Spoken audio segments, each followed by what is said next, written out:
先前也不见蓝忘机有所动作，金子勋这才肆无忌惮出言讽刺。这会儿蓝忘机言辞中字字维护魏无羡，他脸色彻底黑了下来。那又如何？魏狗猖狂，如今更是给我下了如此恶咒，我不过为自己讨回公道。倒是我不得不问问，韩光君号称为人正直，清风霁月，又为何与这等邪魔外道一处？魏无羡听见自己的姓和某种张牙舞爪、耷拉口弦的生物连在一起，本能一缩。蓝忘机揽着他的手紧了紧，清冷的气质转为渗人的寒冻，一字一句清晰道：魏婴不是邪魔外道，千疮百孔咒施咒者必遭反噬，而魏婴身上并无反弹咒印，毫无证据，乃妄加之罪。要是那时蓝湛也在身边就好了。魏无羡手指绞紧了蓝忘机的衣料，酸涩裹着丝丝甜意泛上心头。他忍不住又往身前温暖的怀抱里钻了钻，鼻尖耸了耸，用力留住那缕微不可闻的檀木香气。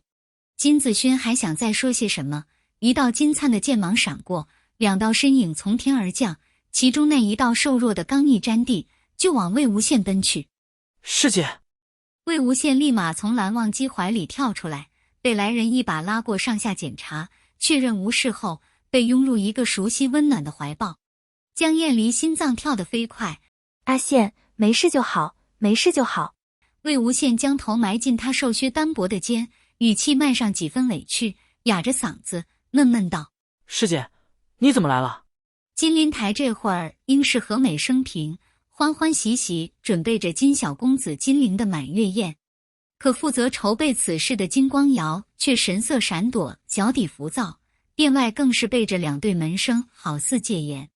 金子轩察觉不对，将人拦下一问，得知金子勋前去凌云镇截杀魏无羡后，脸色大变，当即扣下人要御剑前往，转身就看见自家夫人惨白的小脸。江燕离颤着声线道：师姐想你，担心你。他好一阵后怕，纤细的手紧紧搂着魏无羡的肩，生怕这人下一刻就没了。听到消息的那一瞬，他差点摔倒在地，提着一口气，愣是要跟着金子轩一同过来。上了剑不断地说快点再快点，唯恐去晚了见到人就只剩下一具血淋淋的尸体。他知道他的线线有那么强大，射日之争一手鬼敌横扫战场，他也知道他的线线有那么脆弱，一只小奶狗就能让他丢盔弃甲。他的线线伤了痛了，永远藏在心里，时时刻刻都是一副笑相。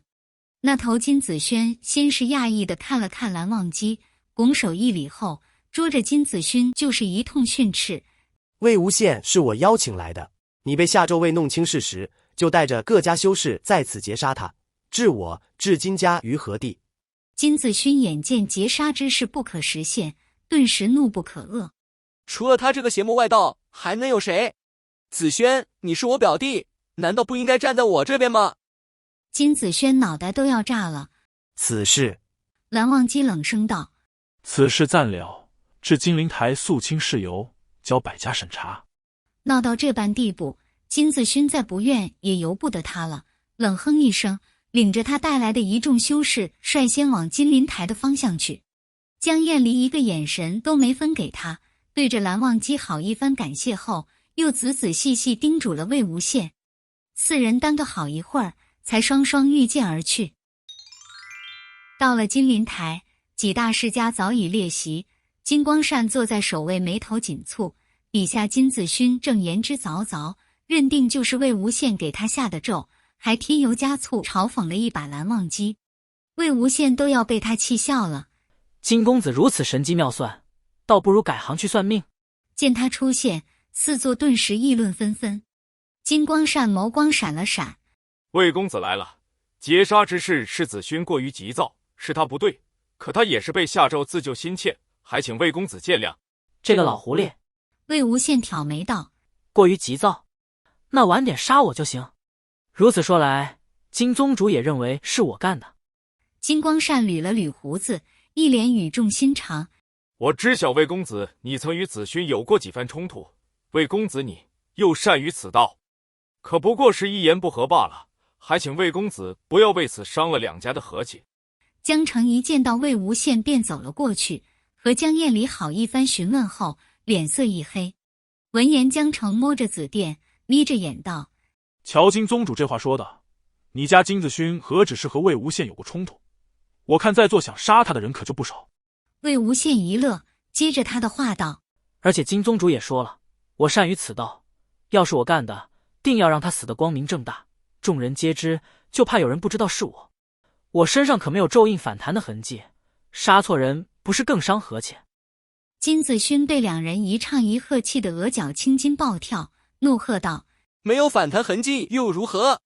这种小事，夷陵老祖差遣手底下一个爪牙不就好了？伤和气，一个邪魔外道罢了，杀了就杀了，你们能拿我如何？”金光善的脸色顿时肉眼可见的难看下来。魏无羡和蓝忘机一同出现在夷陵，随后两人遇见向姑苏而去的消息，金光善早前就知道了。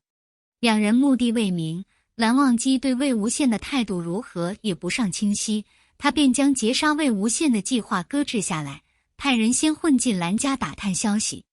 所有的事情好像就是从那一刻开始脱离控制的。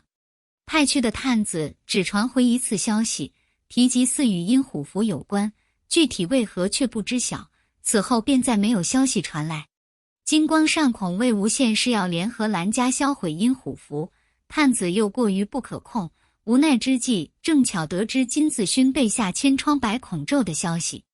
金子勋和魏无羡素来不和，他本人也认定就是魏无羡这个邪魔外道给他下的咒。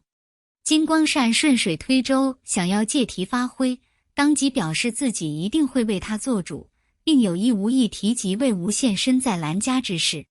从姑苏到兰陵必经凌云镇，金子勋不疑有他，趁魏无羡前来赴宴之机，带人去劫杀他。成功了，阴虎符手到擒来，云梦江氏早已宣布和魏无羡决裂，无权阻止。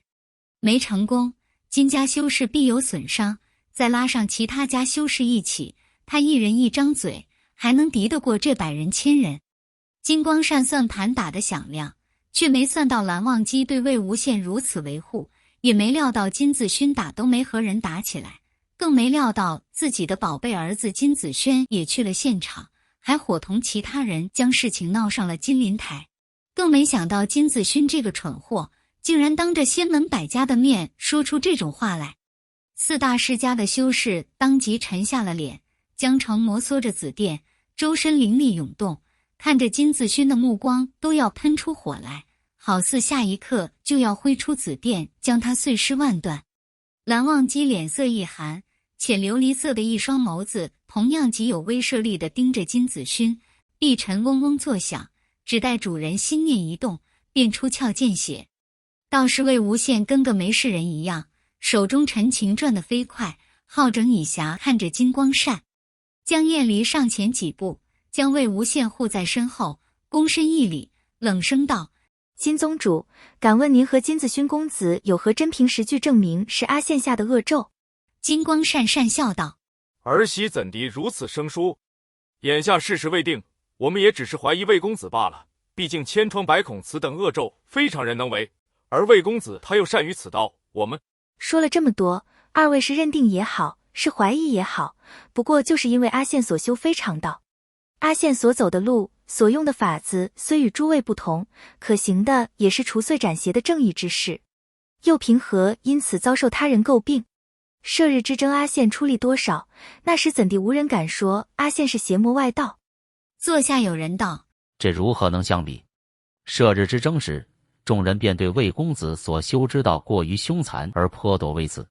可那时是特殊时期，我们念在以大局为重，不愿伤了个家和气罢了。”江澄紫电一甩，抱胸冷笑：“以大局为重，说得好听，不过是自己贪生怕死，不想出力，不想放过魏无羡这个战斗力罢了。你们怕是都不记得当初自己巴结他的丑陋面孔了吧？”那人一噎，似作被冷嘲暗讽一句，顿时安静不少。金子勋又要开口，被金光善眼神制住。他道：“魏公子在射日之争居功至伟，无人能及。可修鬼道终归影响心性，且魏公子身上又有阴虎符这等怨气极重的凶器在手，长久之下，定是会控制不住啊。金宗主说阿宪的心性，二位了解阿宪的性情多少？在座诸位又了解多少？又有谁能比我和阿成更了解？诸位根本不了解阿宪的为人，又怎能妄下断言，说阿宪心性受损，